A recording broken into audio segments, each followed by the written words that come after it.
A paz do Senhor Jesus, sejam bem-vindos a mais um vídeo aqui no canal. E hoje traremos um tema, Guerra Espiritual com Derek Prince.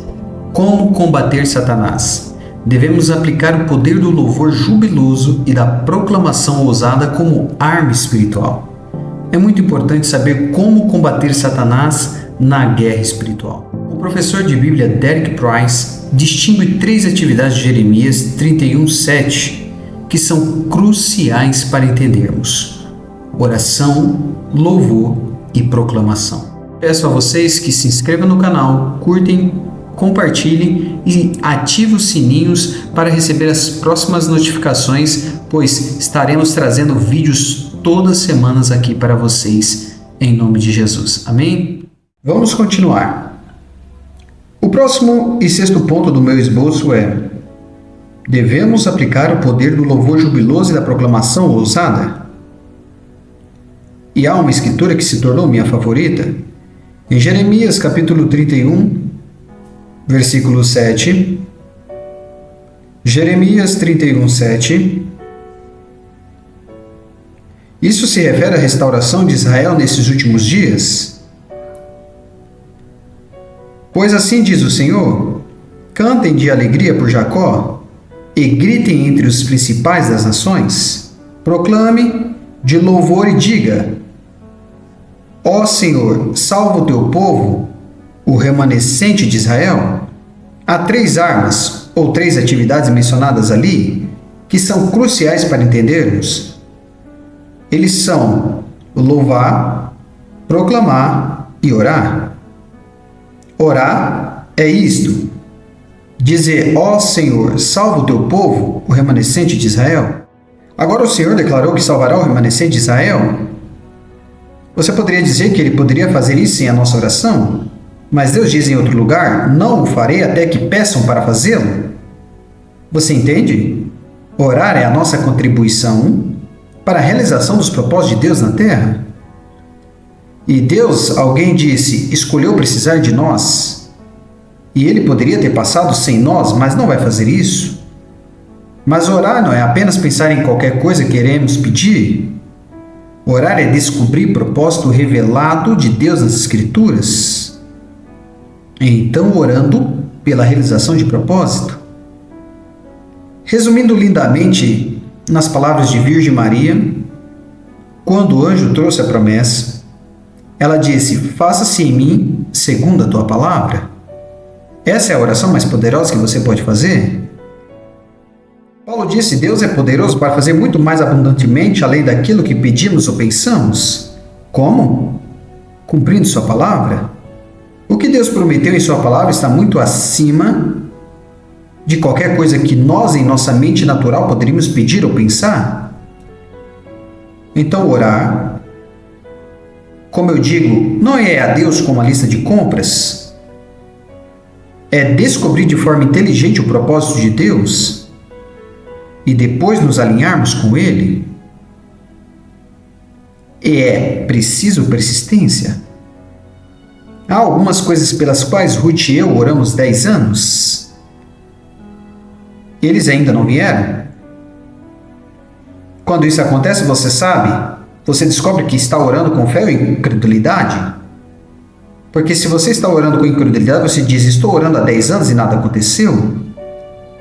Mas se você está orando com fé, você diz: a resposta está há 10 anos mais próxima do que quando comecei a orar.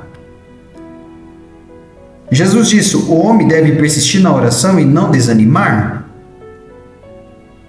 Acho que Ruth e eu descobrimos que este é um dos grandes testes e instrumentos de formação do caráter cristão. É persistência na oração, descobrindo a vontade de Deus e pedindo a Deus que faça o que Ele disse que faria. Depois há elogios. No Salmo 102, podemos também voltar para lá. Mantenha o dedo em Jeremias 31, porque voltaremos esperançosamente, se o tempo permitir. Salmo 102, esta novamente é uma profecia de restauração do Sião no final desta era. E diz no versículo 18: Salmo 102, após a profecia da restauração de Sião, diz: isto será escrito para a geração, para que o povo que ainda será criado louve ao Senhor. Acredito que isso se refere a este tempo da restauração de Sião. Deus está criando um povo com um compromisso supremo. Para fazer o quê? Para louvá-lo? Isso mesmo. É como se Deus dissesse: bem, meu povo tem sido tão negligente por tantos séculos em me dar um tipo de louvor que desejo, que vou criar um povo especialmente para me louvar. Eu acho que o movimento carismático é o começo disso. Penso que existem muitas fraquezas e falhas no movimento carismático, mas surgiu um novo nível de elogio, pelo menos uma visão do que poderia ser o elogio. E como é importante louvar a Deus. No Salmo 8, Davi diz: da boca dos pequeninos e das crianças de peito ordenaste força, por causa dos teus inimigos, para que eles pudessem acalmar ou silenciar o inimigo e o vingador. E quando Jesus citou isso em Mateus 21, versículo 9, ele mudou as palavras: tu ordenaste a força para tu aperfeiçoou o louvor. Então, qual é a força ordenada para o povo de Deus? Louvor aperfeiçoado. O que isso faz? Silencia quem? O inimigo e o vingador. Por que precisamos silenciar Satanás? O que ele está fazendo todo esse tempo nos acusando? Você diz: por que Deus não impede Satanás de nos acusar? Porque Deus diz: eu lhe dei os meios para deter Satanás. Se você aprender a me louvar de maneira que eu quero ser elogiado, isso silenciará Satanás. Eu estava pregando em Lausanne com um intérprete francês há alguns anos. Eu citei isso e fui citado em francês. E eu entendo francês e fiquei impressionado com a frase que diz: o louvor impõe silêncio ao inimigo e ao vingador. Que revelação maravilhosa de que podemos impor silêncio a Satanás. Podemos dizer-lhe: cala a boca. Não é maravilhoso? Como fazemos isso? Pelo elogio.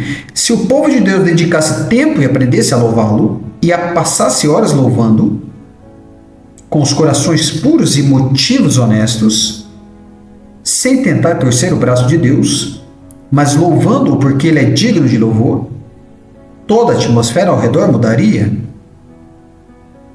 Os corações das pessoas seriam abertos.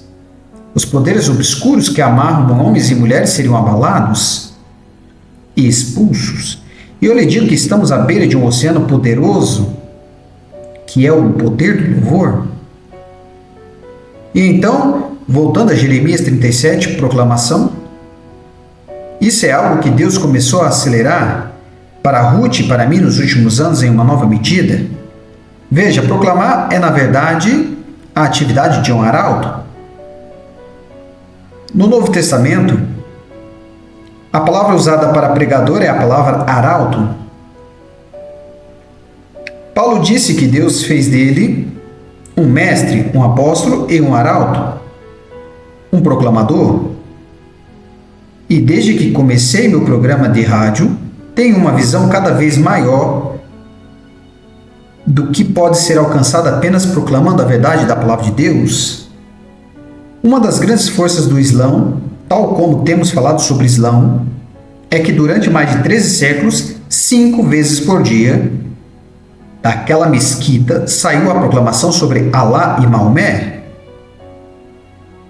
E isso criou uma escuridão sobre aquelas nações que, se nunca experimentaram isso, não têm ideia de sua intensidade. O que é aquilo? Esse é o poder da falsa proclamação? Precisamos superar esse poder com o poder da verdadeira proclamação? Precisamos proclamar a verdade? Como você viu, Ruth e eu temos um arsenal de escrituras que usamos para proclamar. E proclamamos muitos deles várias vezes por semana. Vamos para Deuteronômio 33, 25, só para lhe dar uma pequena demonstração.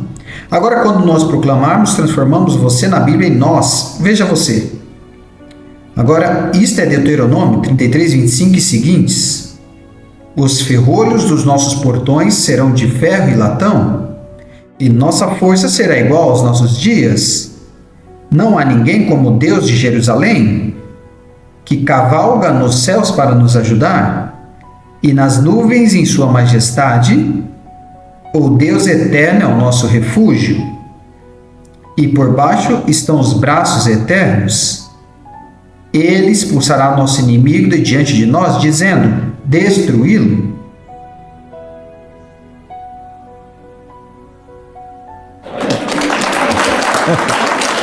Espera um minuto, faremos mais um. Este é apenas um versículo. Isto é 2 Coríntios 9:8.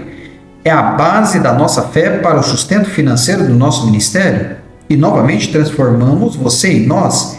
Deus é poderoso para fazer abundar em nós toda a graça, para que sempre, tendo toda a suficiência em todas as coisas, possamos abundar em toda boa obra. Quando você diz isso todos os dias, como pode temer alguma falta? E observe, é graça. Eu quero lhe dizer que você não precisa merecer, você tem que acreditar, tudo bem? Chegamos aos últimos pontos dos requisitos para a igreja ser vitoriosa. Apocalipse 12:11. Muitos de vocês conhecem essa escritura. Eles, os crentes na terra, o venceram. Quem é ele? Satanás. Você percebe que estamos em conflito direto com Satanás. Muito claro, eles o venceram, nada no meio.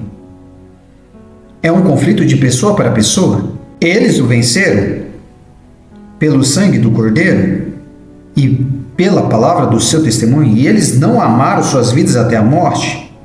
Esse é realmente outro exemplo de proclamação. Eu ensino que isso significa que vencemos Satanás quando testemunhamos pessoalmente o que a palavra de Deus diz que o sangue de Jesus faz por nós. Nós proclamamos isso. Tem uma proclamação cétupla, mas não temos tempos para isso. Mas quando você faz isso, você vence Satanás, mas você tem que ser um certo tipo de pessoa. Diz sobre essas pessoas: eles não amaram suas vidas até a morte. O que isso significa?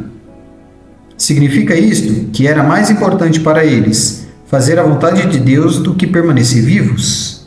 O que é aquilo? Isso é compromisso. Satanás não tem medo de cristãos descomprometidos. É a última instância, ele pode desgastá-los. Mas aqueles que estão preparados para dar a vida, em vez de negar ao Senhor ou retirar o seu testemunho, são os vencedores. Amém?